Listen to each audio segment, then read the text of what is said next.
Emily Dickinson is one of the greatest poets in the English language. She is also one of the most unusual. She lived almost her entire life in one town, Amherst, Massachusetts, in the United States. She was born there on December 10, 1830. She died there on May 15, 1886. She lived for 55 years. In her life she created nearly 1,800 poems. These poems changed the world of literature forever. Emily Dickinson did not become famous while she was alive. In fact, very few people knew her as a poet. Only a handful of her poems were published, and those were edited so much that they lost her true voice. But after her death, her family discovered her manuscripts. Gradually, her poems were published, first with many changes, but later in her original style.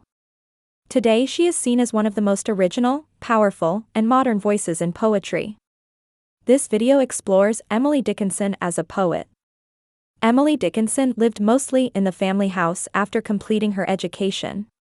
In her later years she was known for wearing white dresses, avoiding visitors, and rarely leaving her home.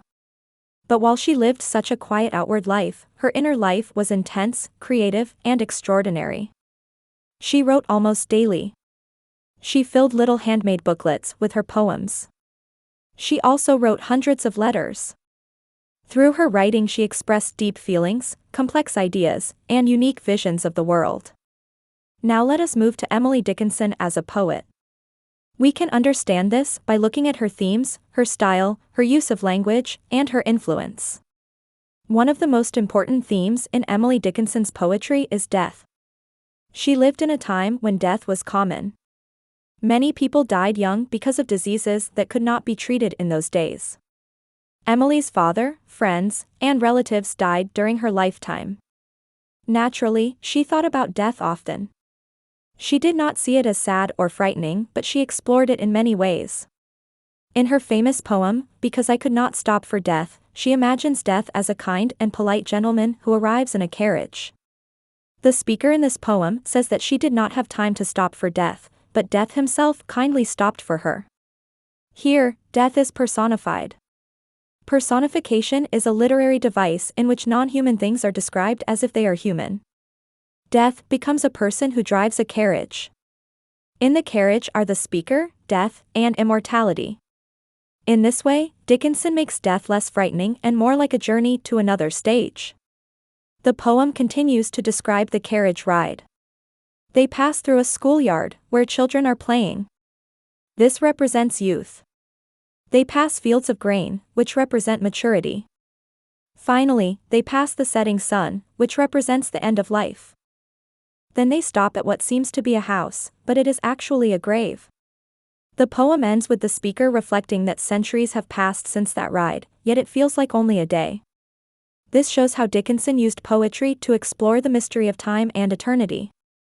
Emily Dickinson as a poet also explores nature in her poetry. She loved to observe the natural world around her. She wrote about birds, flowers, bees, and the changing seasons.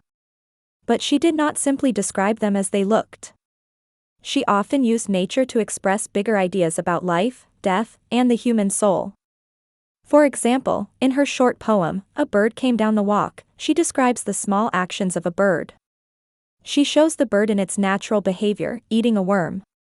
She is observing closely, almost like a scientist, but she also sees beauty in the bird's movements. Later in the poem, she describes how the bird flew away. In this poem, the bird's flight is compared to rowing through the sky, and the image is so delicate that it suggests the mysterious beauty of nature. Emily Dickinson also wrote about hope. Her most famous poem on this theme is Hope is the Thing with Feathers. She uses metaphor in this poem. A metaphor is when one thing is described as if it is another. Hope is compared to a bird. This bird sits inside the soul and sings endlessly, even without words. It sings in storms and difficult times, yet it never asks for anything in return. This metaphor makes the abstract idea of hope easy to understand and very powerful. Another theme is love and the soul's longing. Dickinson never married, and details about her relationships are unclear. But many of her poems express deep feelings of desire, loss, and emotional intensity. Her poems about love are often mysterious, as if they are speaking to an unknown beloved. They show that love, whether fulfilled or not, was an important subject for her poetry. Dickinson also struggled with faith and doubt. She grew up in a very religious society, where Christianity was strong. Her family went to church regularly. But Emily did not easily accept religious ideas. She often questioned God, immortality, and the afterlife. Some of her poems express hope in heaven, while others express doubt or even despair. This tension between faith and doubt gives her poetry honesty and depth. Now let us look at her style. Emily Dickinson as a poet is very different from traditional poets of her time. Her poems are short. Many of her poems are only a few stanzas. She often used dashes instead of commas or periods. These dashes created pauses and gave a special rhythm to her lines. For example, in the poem, "I Heard a Fly Buzz, When I Died," the dashes create suspense and make the reader feel the uncertainty of the moment. She also used unusual capitalization. She might write words like death, immortality, or hope with capital letters even when they are not at the beginning of a line. This gives those words importance and makes the reader stop and think. Her poems often used slant rhyme, also called near rhyme. This is when words sound similar but do not rhyme exactly. For example, soul and all, or room and storm. This made her poetry less predictable and more striking. She also wrote in the common meter, which is the same rhythm used in church hymns.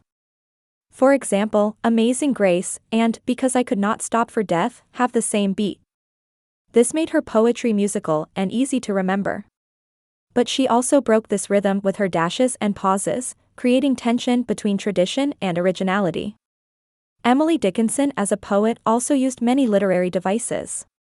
She used imagery to create strong pictures in the mind.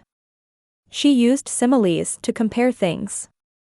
She used paradox, which is a statement that seems impossible but contains truth.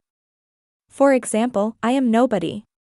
Who are you?" plays with the paradox of identity. Let us look at another example. In her poem, "I Heard a Fly Buzz, When I Died," she imagines the moment of death. She describes the stillness of the room, the people gathered around, and then the sudden sound of a fly buzzing. The fly interrupts the solemn moment.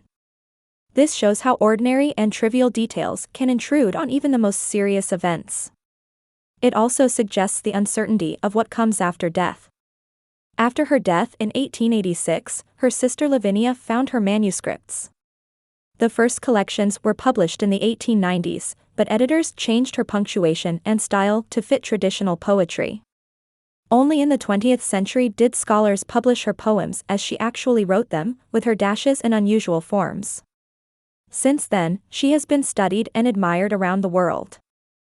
Today, Emily Dickinson is considered one of the founders of modern poetry. She broke the rules of her time and created a voice that was entirely her own. She showed that poetry can be short but still profound, personal but still universal.